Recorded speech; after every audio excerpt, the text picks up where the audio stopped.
sort of distances for Ultraman may be the same in terms of the 10K swim, the 90-mile bike ride on day 1, the 171 miles bike ride on day 2, and then of course a double marathon day 3.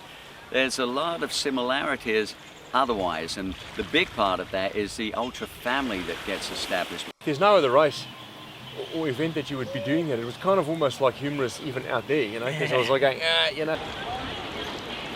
People come here, some who've never considered themselves triathletes even before in terms of taking on such a massive challenge. By the time they've completed this, they know something different about themselves. They've dug deep, they know what it takes to feel like a team, because it takes a crew to help them get through to that finish line.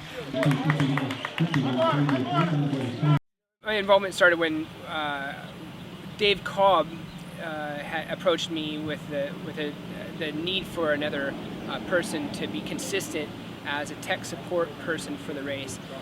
Having 16 years of bicycle industry background, it came natural. Obviously, tech support's what I do in a lot of races. So I just didn't really understand the difference between Ultraman and all the other events that I'd ever been involved in until I got there. And the first year, there was no doubt in my mind that I would be involved with Ultraman from there on out. A really interesting year this year for everyone, from the women and the man side. Last year, look at that time, 3:42 for her. Especially with Jonas back and Mike LaRue from Australia, and then many other young guys from the States, and so it's going to be really interesting. Alexander will have his hand full, that's for sure.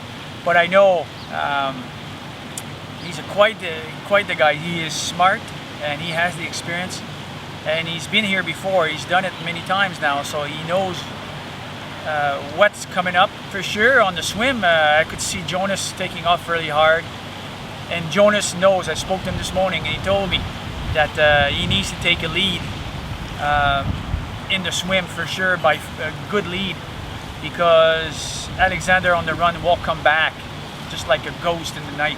Not only as an athlete, but Alexander is a great human being, and you could see that he's a caring guy, and regardless if it's a race or not, he's concerned about others, and you got to admire that in an athlete, because at the end of the day, this is not just, you know, when the race is over, we still have to go on with our lives. So, I have great respect for Alexander for that.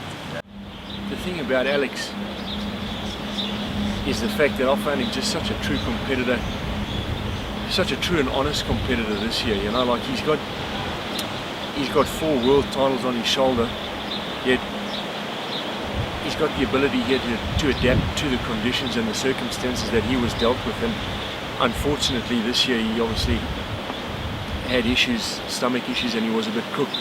And at any one of those stages he could have pulled out, and medically it would have been justified. But the fact that he's hung in there, and it's then all become about him actually just finishing the race as opposed to getting a position or a time, and he's hung in there tough. And he even mentioned last night, he said, you know, he's not there to talk about his problems because everybody got the same issues going on, and so for me that was real true sportsmanship. You know, he adapted to the situation.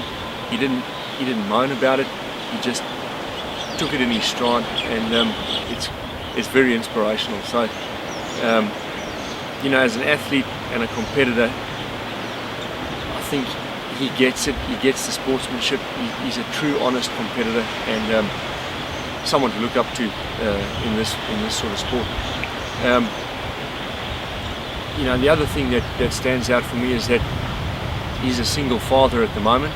He's got 3 kids, and each year he brings 1, 2, and this is the first time he's brought the little girl with him. So I know Jose had his work cut out for him, but you know, for Alex to want to have his kids have this experience, you know, as a kid I couldn't imagine anything better than following my dad to any one of his exploits. But I never had the opportunity to come to a place like Hawaii and follow him in this kind of thing. So, you know, even when you talk to the kids, and you know, they're just so obviously inspired by their father, and just such a role model to have, and at such a young age to have right there in their face all of the time, it'll just set them up for life, you know. And they just seem like such a happy family. Well, he started out with a 40-minute 10K, went through the half marathon 92 minutes, found himself a little off the pace of our leader at the marathon, and from that point on it was a struggle for him, but he managed to haul himself back into second place and still go sub 7 hours for the double marathon. That was the second fastest time of the day, and that moved him from 9th place after day 2 up to 4th position overall. So the amazing thing is his time would have still won this event on many occasions, and here he is being sick for 3 days and yet still showing that he is truly a great champion. 45 years of age, we know he's got a lot more ahead of him. That is the great man himself, the 4-time World Ultraman Champion, Alexandre Ribeiro from Brazil. And they just seem like such a happy family as they go through the whole 3 days, despite what Alex is feeling like. By the end of it, everybody's all happy, you know.